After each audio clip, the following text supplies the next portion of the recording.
My cousin tried to force me to forgive her after she stole my wedding dress, claimed she was pregnant with my fiancé's child, and burned my college diploma. When I refused to let her come to my baby shower, she sent me death threats from a burner account. That was last month. This morning, her mom called me crying, saying she didn't deserve prison. I just hung up. I'm Ophelia, 28, and I thought I knew what betrayal looked like. Turns out, I had no fucking clue. My cousin Zelda has always been the family golden child. 2 years older, naturally blonde, effortlessly popular. The kind of person who could charm your grandmother into giving her your inheritance while you watched. Growing up, I was always the responsible one. The one who got good grades, followed the rules, made my parents proud. Zelda was the wild card who somehow never faced consequences. Failed a test? The teacher clearly had it out for her. Crashed her car? The other driver must have run a red light. Family gatherings were basically shrine services to whatever Zelda was doing that month. But we were close. Or I thought we were. She was my maid of honor when I got engaged to Camden last year. She helped me pick out flowers, went dress shopping with me, even threw me a bachelorette party. I trusted her completely. The first red flag should have been when she started hanging around Camden more. She'd show up at our apartment unannounced, always finding excuses to touch his arm or laugh too loud at his jokes. When I mentioned it bothered me, she acted like I was being paranoid. He's basically my brother-in-law now, she'd say with that innocent smile. We're just getting close as family. 3 weeks before the wedding, everything went to hell. I came home early from work because I had a migraine. Our apartment was supposed to be empty. Camden was at his bachelor party weekend, and I just wanted to crash on the couch with some ice. Instead, I found my wedding dress hanging in our living room, not in the garment bag where I'd left it in the closet, hanging on our light fixture like some twisted decoration. It was destroyed, cut to ribbons with what looked like kitchen scissors. The bodice was shredded, the skirt hung in tatters, and someone had poured red wine all over the remains. My grandmother's pearls that had been sewn into the neckline were gone, ripped off and scattered across the floor. I stood there shaking, trying to process what I was seeing. This dress had cost me 8 months of savings. It wasn't some designer gown, but it was perfect for me. Simple, elegant, exactly what I'd dreamed of wearing. And now it looked like evidence from a crime scene. That's when I heard giggling from the bedroom. I crept down the hallway, my heart pounding so hard I could hear it in my ears. The bedroom door was cracked open and I could see movement inside. More giggling, then a male voice I recognized. Camden, my fiancé, in our bed with Zelda. I should have stormed in, should have screamed, should have thrown things. Instead, I pulled out my phone and started recording. Some instinct told me I'd need proof of what I was seeing. They were naked, obviously post-sex, sharing what looked like a bottle of champagne. My champagne. From the bottle Camden and I had been saving for our wedding night. Zelda was wearing my engagement ring. My fucking engagement ring that she must have taken off my nightstand. I can't believe we pulled this off, Zelda was saying, twirling the ring on her finger. Did you see her face when I suggested she lose weight for the dress? God, she actually started doing those stupid cleanses. Camden laughed. You're terrible. But yeah, she's been so stressed about everything. Makes this easier. The dress was inspired though. When she sees it, she'll know exactly what happened. No way she can pretend this is just cold feet. What about after?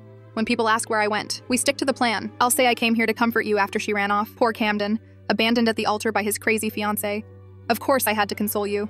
One thing led to another. She giggled again, that high-pitched sound that used to seem innocent. My family will eat it up. They already think she's uptight. I backed away from the door, my hands shaking so badly I almost dropped the phone. Grabbed my purse, my car keys, and got the fuck out of there. Drove straight to my best friend Iris's place and collapsed on her couch. When I showed her the video, Iris went silent for a long moment. Then she said, "We're calling the wedding off. Right now. Tonight." The next few hours were a blur of phone calls.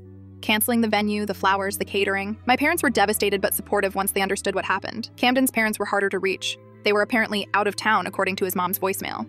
I blocked Camden's phone number before he even realized I was gone. Changed the locks on the apartment the next morning while he was still at Zelda's place. Had the locksmith put all his shit in boxes on the front steps with a note, "Found your real bride. Congratulations." But Zelda wasn't done with me yet. 2 days after I canceled the wedding, she showed up at my office, crying, mascara running down her cheeks, looking like she hadn't slept. My coworkers probably thought someone had died. "Ophelia, please, I need to talk to you," she sobbed in the lobby. "It's not what you think. Camden seduced me.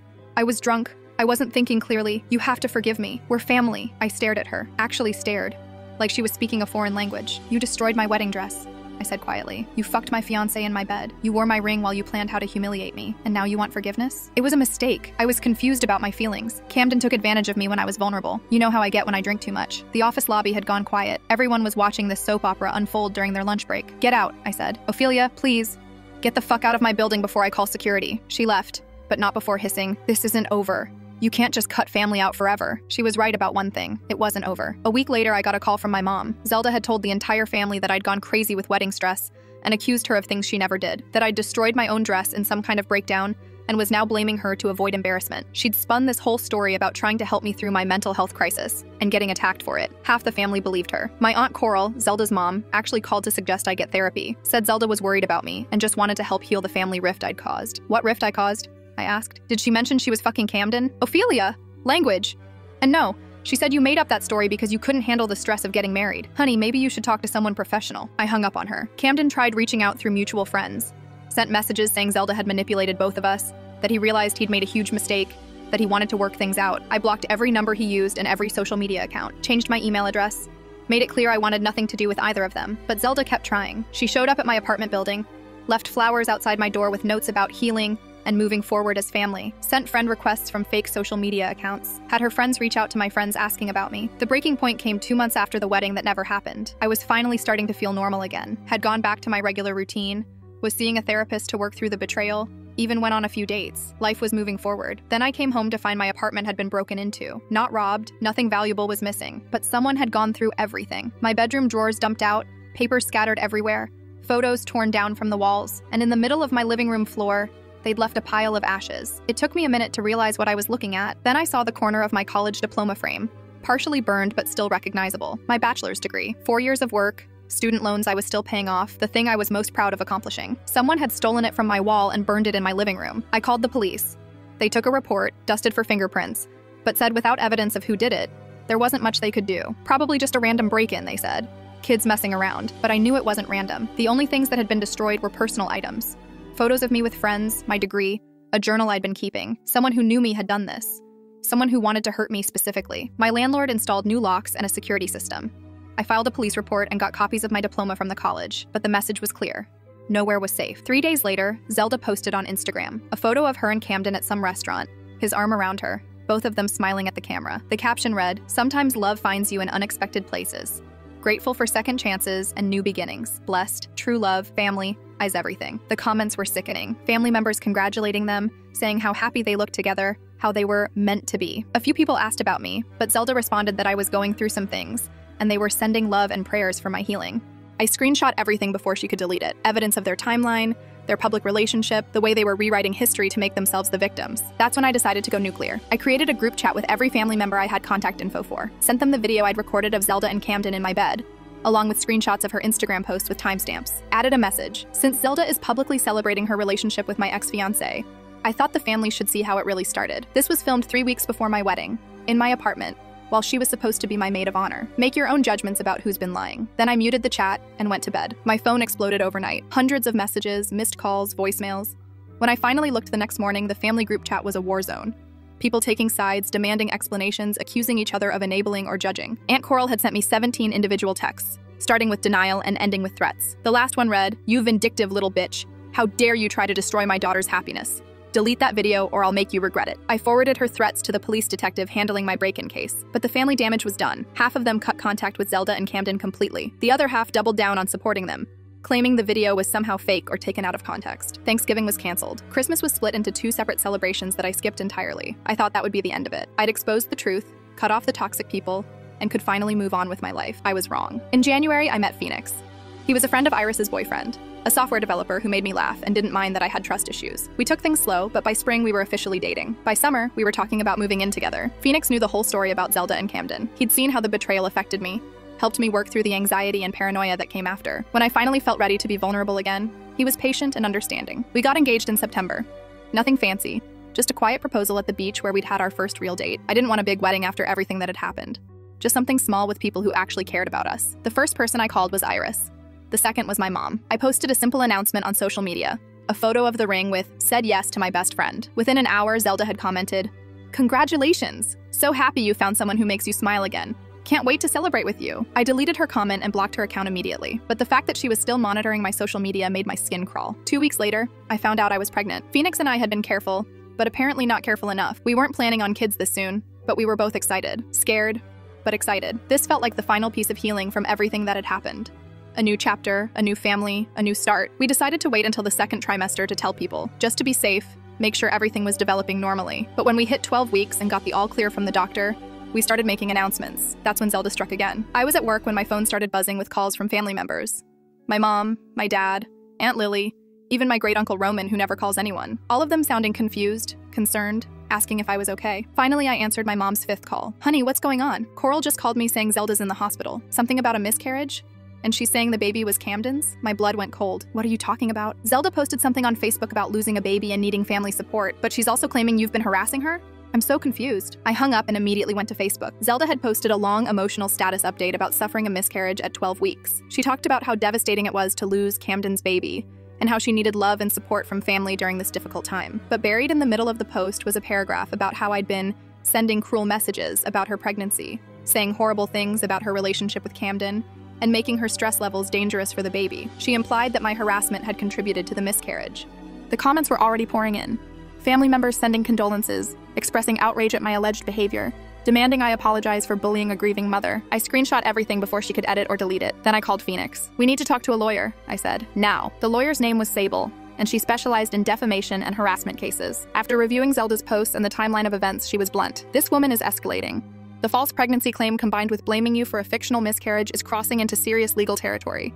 We need to document everything and prepare for this to get worse." She was right. Over the next month, Zelda continued posting subtle digs on social media. Nothing directly accusatory, but always painting herself as the victim of family drama and toxic people who couldn't let go of the past. She posted throwback photos of us as kids with captions like, "Missing the days when family meant love, not jealousy." She started following Phoenix's Instagram account and liking his posts. Not my posts, just his, like she was trying to create some kind of connection or make me paranoid about their interaction. When I was 5 months pregnant, Phoenix and I decided to have a small baby shower. Just close friends, my parents, and a few cousins who had supported me through everything. We rented a private room at a restaurant, kept it casual and intimate. 2 days before the shower, I got a text from an unknown number. "Heard about the party. Seems mean to exclude family. What would your grandma think about how you're treating your cousin?" I knew it was Zelda. Blocked the number and thought that was the end of it. But the morning of the shower, Aunt Coral called my mom. She was crying, saying Zelda was devastated about being excluded from her only cousin's baby shower, that Zelda had been hoping this would be a chance to repair our relationship and move forward as family. "She just wants to bring a gift and show her support," Coral pleaded with my mom. "Can't you convince Ophelia to let her come?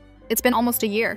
Isn't it time to forgive and forget?" My mom, bless her, said no, that it was my decision and Coral needed to respect that. But I could hear the guilt in her voice when she told me about the call. The shower itself was perfect. Small, intimate, exactly what I wanted. My friends had decorated the private room with simple flowers and balloons. Phoenix's parents drove down from Portland to attend. Even my dad, who usually avoids women's events, stayed for the whole thing and helped me carry gifts to the car. I was finally relaxing, feeling surrounded by people who genuinely cared about me and Phoenix and our growing family. For the first time in months, I wasn't looking over my shoulder or waiting for the next disaster. That night, the threats started. The first message came from a number I didn't recognize. "Hope you enjoyed your little party. Excluding family has consequences." I blocked it. An hour later, another unknown number. "You think you're so much better than everyone else. Your baby doesn't make you special." Blocked that one too. Then another. "Karma's coming for people like you." By midnight, I'd received 12 messages from different numbers, all threatening, all clearly from the same person based on the writing style and specific references to the baby shower. I called the police. The detective who'd handled my break-in case was off duty, but the officer who took my report said they'd investigate. In the meantime, I should document everything and avoid engaging with the sender. The messages continued for 3 days. Always from different numbers, always escalating in aggression. "Your baby won't be safe if you keep treating family like shit. Accidents happen to selfish bitches. That little apartment of yours isn't as secure as you think." That last one made me call Sable immediately. "This is criminal harassment," she said after I forwarded her the screenshots. "Threats against you and your unborn child, references to your home security. We're filing for a restraining order immediately and pressing charges." "But we can't prove it's Zelda sending them." "We don't need to prove it for the restraining order. We just need to show credible threats are being made and that you have reason to believe she's the source based on past behavior. The police investigation will handle gathering evidence about the phone numbers." The restraining order hearing was scheduled for the following week. In the meantime, Phoenix and I stayed at his friend's place. I was too paranoid to be alone, and the references to our apartment's security had me convinced Zelda might escalate to physical threats. The night before the hearing, I got one final message. "See you in court, cousin. Hope you're ready for everyone to hear the truth about what kind of person you really are." I showed up to court with Phoenix, Sable, and a thick folder of evidence. Screenshots of every threatening message, copies of Zelda's social media posts, documentation of the break-in, records of her harassment going back months. Zelda arrived with Aunt Coral and a lawyer who looked like he specialized in DUI cases. She was wearing a conservative dress and had styled her hair to look younger, more innocent. The grieving victim performance was in full effect. When the judge called our case, Sable presented our evidence methodically. The timeline of harassment, the escalating threats, the specific knowledge of personal details that indicated the sender knew me personally. Zelda's lawyer argued that the messages could be from anyone, that there was no proof his client had sent them. He painted Zelda as the real victim of a family feud that had gotten out of hand. Then the judge asked Zelda directly, "Ms. Zelda, do you know anything about these threatening messages?" "Your Honor, I've been trying to reconcile with my cousin for months. I sent a few texts hoping to repair our relationship, but nothing threatening. I think she's using her pregnancy to get attention and make me look bad. She's done this before. Made up stories about me when she doesn't get her way." The judge looked at her for a long moment. Then he looked at our evidence again. "Ms. Zelda, I'm reviewing these threatening messages, and several of them reference specific details about the complainant's baby shower that occurred 3 days ago. Details that were not public information. The messages also reference her living situation and schedule in ways that suggest personal knowledge. Can you explain how a random harasser would have this information?" Zelda's lawyer jumped in. "Your Honor, That information could have been obtained through social media or mutual acquaintances. The complainant's social media accounts show privacy settings that would prevent general access to this information, and the mutual acquaintances would need to have been in contact with your client to share these details. The judge paused. I'm granting the restraining order. Ms. Zelda, you are to have no contact with the complainant, direct or indirect, for a period of 1 year. This includes social media, phone calls, text messages, emails, and third-party communication. You are also to stay at least 500 feet away from her residence and workplace. Zelda's face went white. Your Honor, she's my cousin. We have family gatherings. Then you'll need to choose which family gatherings to attend, because you cannot be at the same events as the complainant. Violation of this order will result in immediate arrest. As we left the courthouse, I heard Coral hissing at Zelda in the parking lot. What did you do? What messages was he talking about?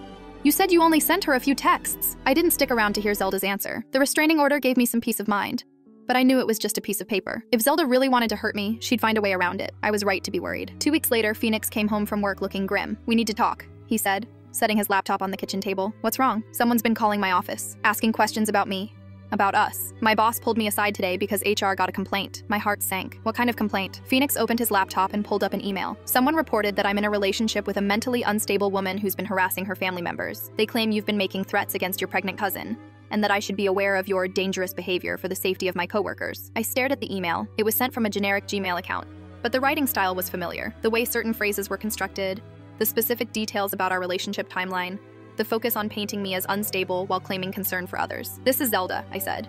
She's trying to get you fired. I figured, but Phoenix, this is serious. HR has to investigate any complaint like this. They're asking me to provide character references for you, documentation of the restraining order, proof that you're not actually the aggressor in this situation. I can't believe she's dragging your job into this. There's more. Phoenix pulled up another email. Someone also contacted the apartment complex where we're looking to move. Told them we have a history of domestic disputes and property damage. The landlord called me today to withdraw the application. I felt like I was drowning. Every aspect of our life was being attacked. Our relationship, Phoenix's career, our plans for the future. And because Zelda was using third parties and anonymous accounts, we couldn't prove she was violating the restraining order. We need to call Sable, I said. Sable's advice was clear.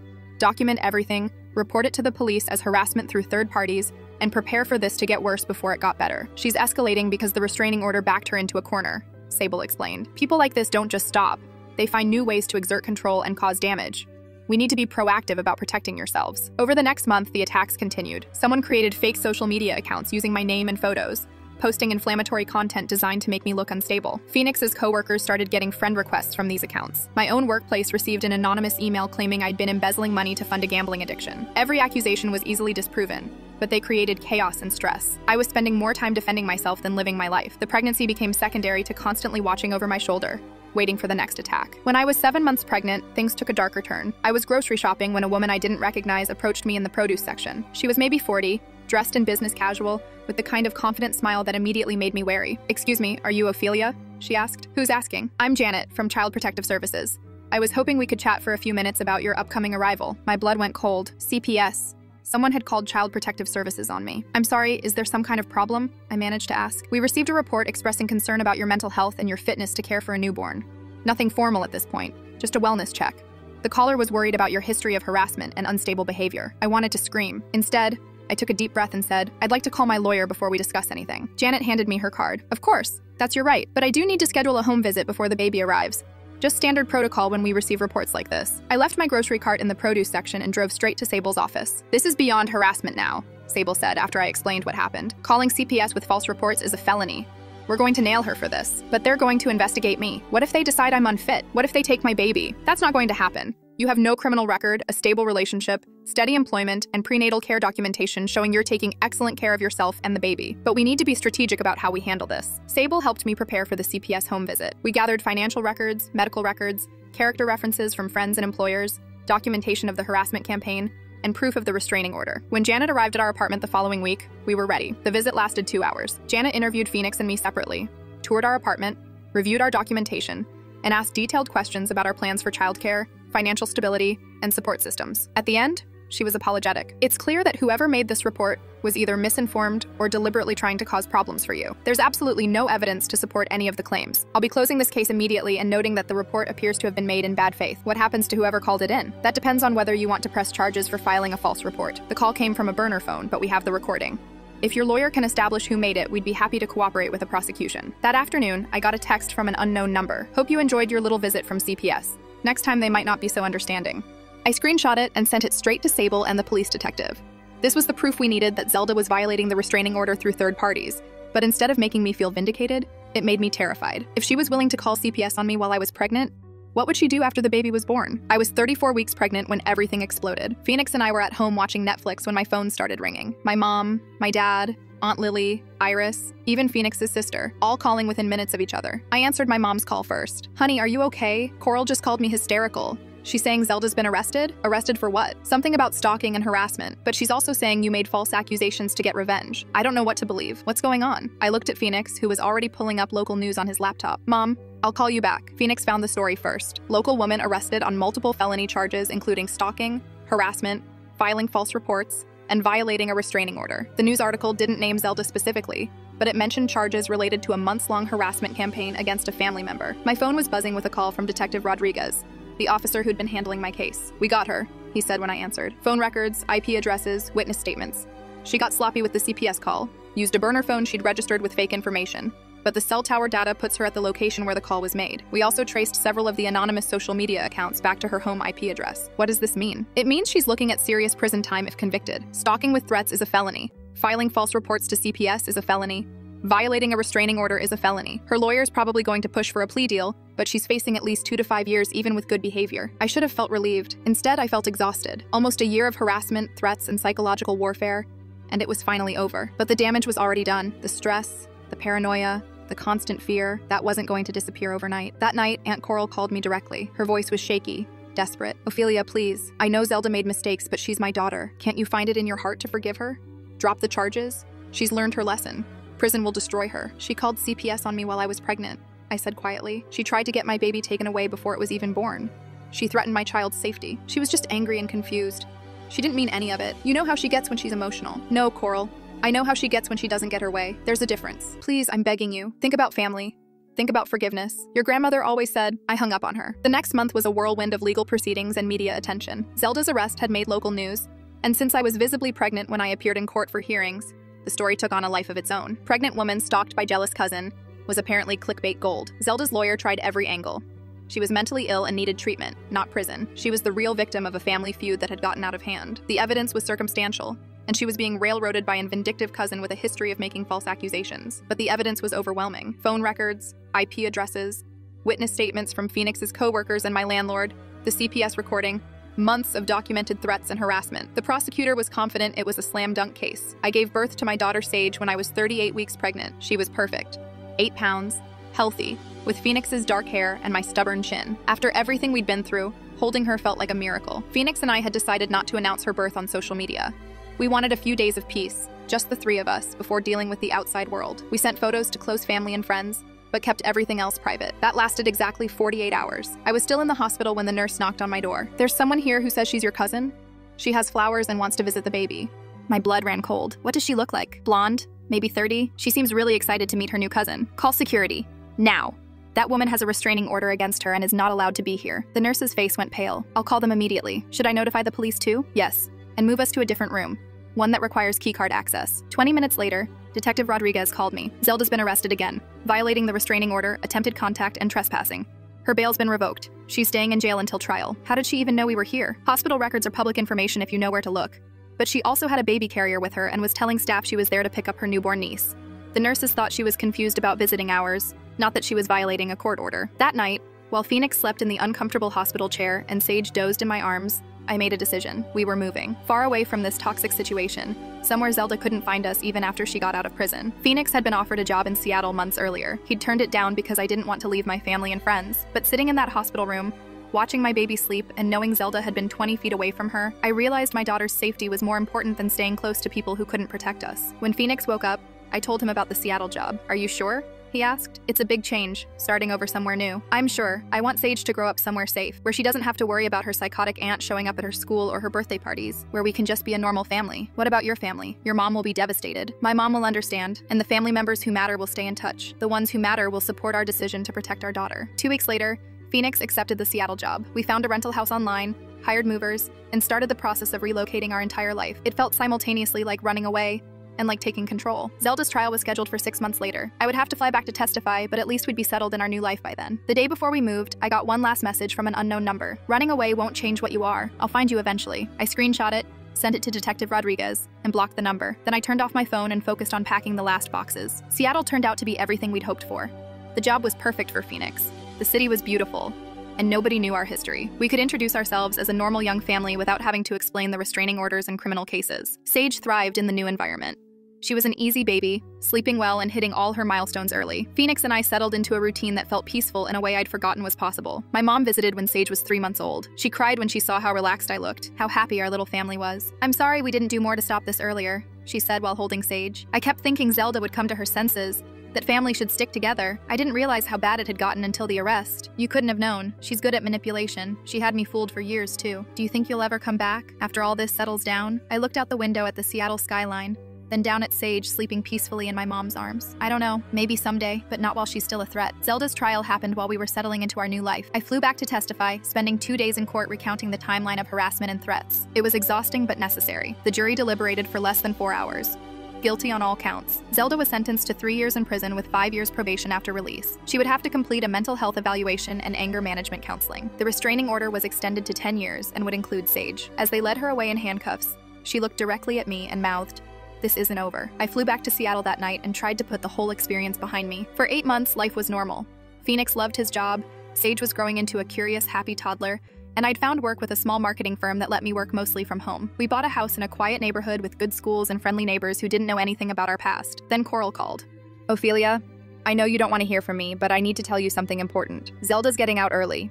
Good behavior and overcrowding at the prison. She'll be released next month." My heart stopped. Next month? She was supposed to serve at least 2 years. I know. I'm sorry. I thought you should know so you can be prepared. Prepared for what? She's on probation. She can't contact me. Honey, she's been talking about you constantly. About Sage. She's convinced herself that you stole her life, that she deserves to have what you have. The prison counselor tried to work with her, but she refuses to take responsibility for what she did. After Coral hung up, I sat in Sage's nursery watching her nap and trying not to panic. We'd built a good life here. We were safe. Zelda didn't know where we lived, but somehow I knew that wouldn't stop her. I was right. A month after Coral's call, strange things started happening. Someone had been asking questions about us at Sage's daycare, claiming to be a relative doing genealogy research. A woman matching Zelda's description had been seen in our neighborhood, taking photos of houses. Our next-door neighbor mentioned that someone had been asking about the family with the baby, saying she was looking for her cousin who'd moved here from the East Coast. I called Detective Rodriguez, but he was honest about the limitations. Unless she makes direct contact or we can prove she's stalking you, there's not much we can do. The behavior you're describing doesn't technically violate her probation, so we just wait until she escalates? Document everything. Install security cameras, be vigilant, and if she makes any direct contact, call 911 immediately. Phoenix and I upgraded our home security system, installed cameras around the property, and started varying our routines. I was paranoid about taking Sage anywhere public, convinced that Zelda was watching us from a distance. The breakthrough came from an unexpected source. I was at the grocery store with Sage when a woman approached us in the cereal aisle.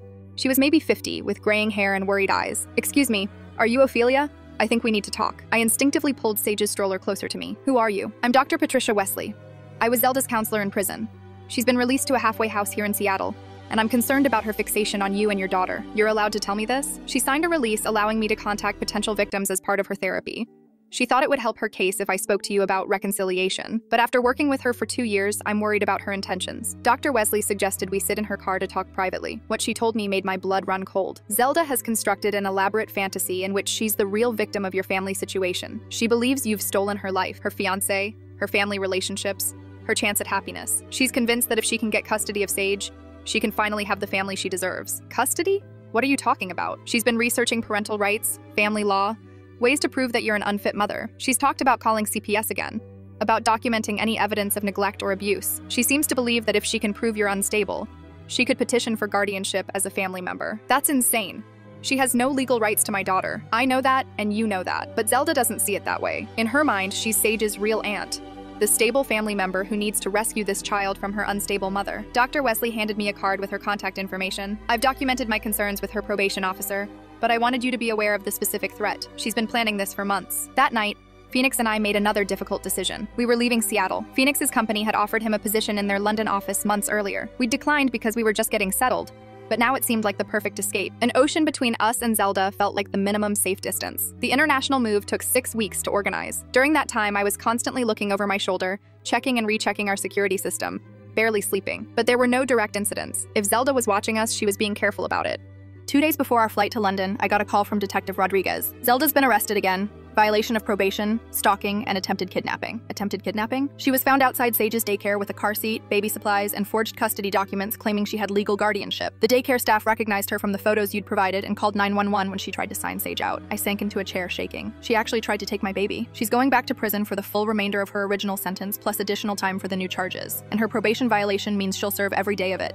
No early release this time. How long? Minimum of 5 years, possibly more depending on the kidnapping charge. By the time she gets out, Sage will be in elementary school, and you'll have been gone long enough to establish residency wherever you end up. Phoenix found me on the kitchen floor 20 minutes later, crying with relief and delayed terror. We'd been so close to losing everything again. The flight to London felt like escaping into a different life. Sage was fascinated by the airplane, the clouds, the adventure of it all. She had no idea we were running from someone who wanted to steal her away from us. London exceeded all our expectations. Phoenix's job was challenging and rewarding. I found consulting work that let me build my own client base.